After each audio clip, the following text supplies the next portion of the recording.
I give you the story and the example of Uthman ibn Abi al-As radiyallahu anhu. When he accepted Islam, and Nabi sallallahu alayhi wasallam sent him to At-Ta'if. At-Ta'if is about 60 kilometers from Mecca, and Mecca is about 450 kilometers from Al-Madinah. So from At-Ta'if all the way to Al-Madinah is a distance of 14 days.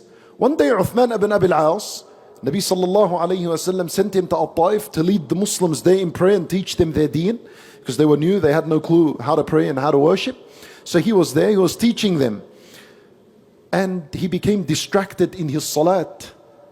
He said, إِنَّ الشَّيْطَانِ قَدْ حَالَ بَيْنِي وَبَيْنَ صَلَاتِي يُلَبِّسُهَا عَلَيْهِ. Shaitan began to distract him in his salat. He doesn't know what he's reading. He's mixed between, is this the third rak'ah or the fourth rak'ah? Is this the first or the second? He's confused. So he gets on his camel and he goes a 14-day travel to Nabi sallallahu alayhi wasallam. He gets there, he comes down, he goes to Rasulullah sallallahu alayhi wasallam. He says, O Prophet of Allah, a shaitan has come between me and my prayer, and he is distracting me. What do I do? Nabi sallallahu alayhi wasallam answers him. He says, this is a special shaitan for as-salat. It's called khinzab. He comes to you when you pray.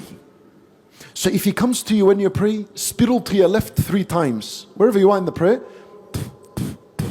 and say, A'udhu billahi minash shaitan al-rajim. That's the prophetic solution.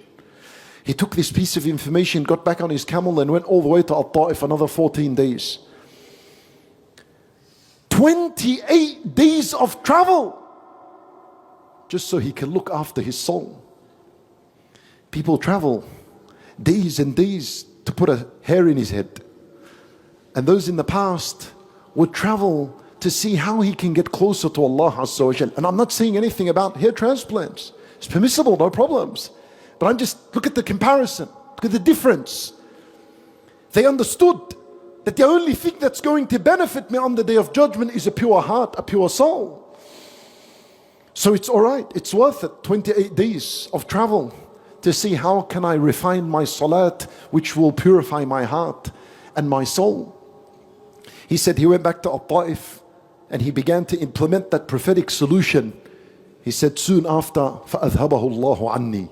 Allah Azza wa Jal got rid of this shaitan, and khushu' came back to me in my salat. He was hungry for the solution.